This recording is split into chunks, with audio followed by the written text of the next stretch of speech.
Howdy gang, this is the Roaming Prepper, and today I have another book review for you. This will be the second book in Kylee Stone's series for The Edge of Collapse. Turned out to be an interesting book. I'll be right back.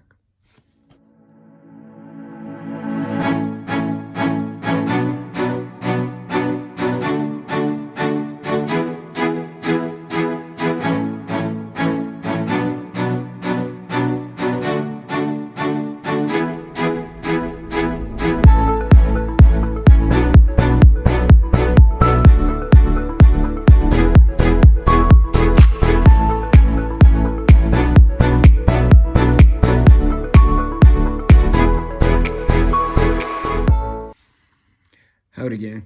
So, read the second book of the Edge series by Kylee Stone. I'll read the intro for you. Well, when small-town cop Noah Sheridan takes his son Milo to a local ski resort, the power going out is the last thing he expects, until phones and vehicles stop working too. What starts as a father-son holiday soon turns deadly. And when an impending blizzard cuts off the town from the rest of civilization, it'll take everything Noah has to keep his family and friends alive.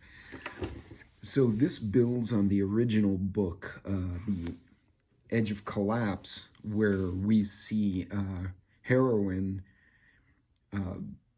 Miss Sheridan is freed because of the EMP event, actually releases the locks in her prison. She was a kidnap victim of a rather ingenious and somewhat evil character. So again, she had the plot twist in the first book that the EMP was a good thing for this particular kidnap victim, which one wouldn't think of. However, in this book, we're now looking at that character's husband and son who have been missing her for 5 years.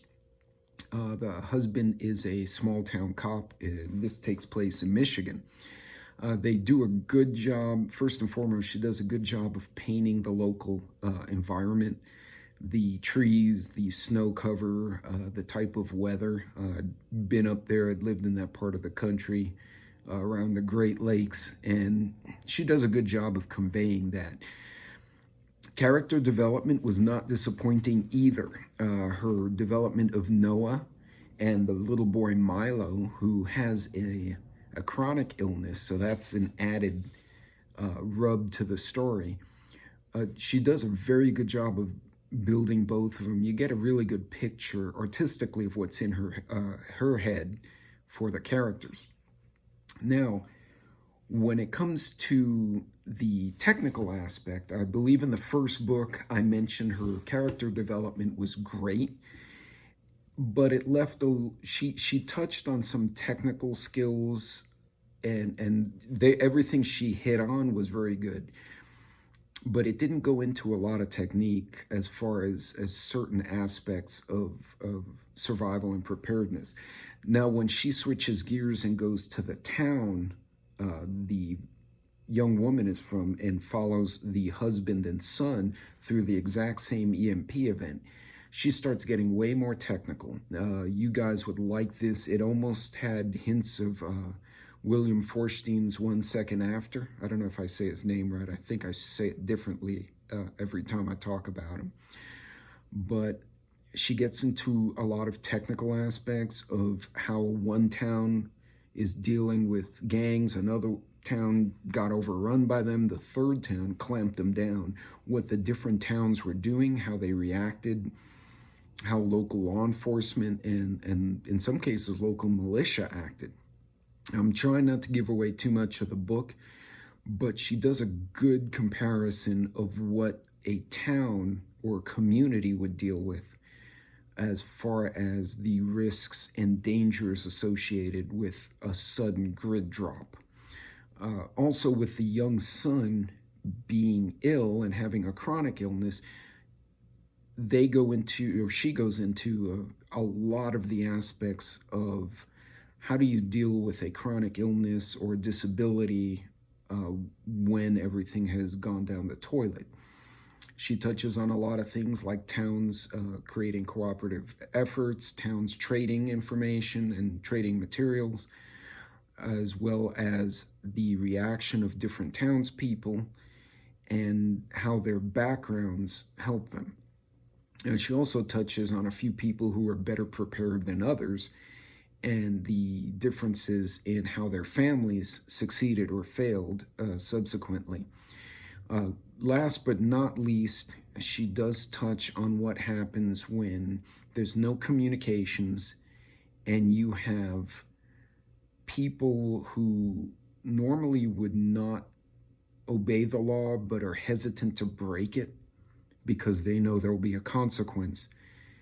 How those kind of people react when there is no consequence, when they feel like they can just run amok and do whatever, and how that can very quickly go down a slippery slope. I have to say this book, and I'll show it to you again, it is Edge of Madness. It's the Edge of Collapse series, book 2. It is also written by Kylee. I reviewed one of her other books a few weeks back, and unfortunately I can't read them fast enough to do this every week for her series, because I'm actually reading different books in between. But this one was a good book. You could probably read it on your own or on its own without having read the first book and still enjoyed it. I would highly recommend getting the first book and building the character base off of that, because there you get the plots and the twists of certain characters. But truthfully, the way she wrote these 2 books is they're completely separate storylines. There are commonalities between the characters, but again, you can read either or. This one gets a lot more technical. Like I said, she's up there. She touches on a lot of stuff that was echoes of 1 Second After, echoes of Patriots, the way certain people dealt with certain problems. Definitely worth the read. You spend the $10 or $15, whatever, get the book. Kindle was a little bit cheaper, the electronic version, and I don't know about the audiobook. I didn't even look. But in any case, highly recommend the book. I'd read both, but this one way more technical, way more detailed as to what was in everything from bug out bags to what medicines needed to be secured by local law enforcement to prevent a run on stuff. She also talks about infrastructure at the town level, which is interesting because the way integrated command systems and FEMA work, it starts local. If the local doesn't call for help, FEMA doesn't jump in, and in this case, there's no FEMA. So in any case, definitely a good book, highly recommend it. This one, like I said, took a big technical jump from the last one. You won't be disappointed. I hope this was a good review for you. Please don't forget to like and subscribe, and I appreciate your time. Be safe if you're traveling, Godspeed, and to everyone else, pay attention, be ready, be safe, and if you can, help someone out. Take care.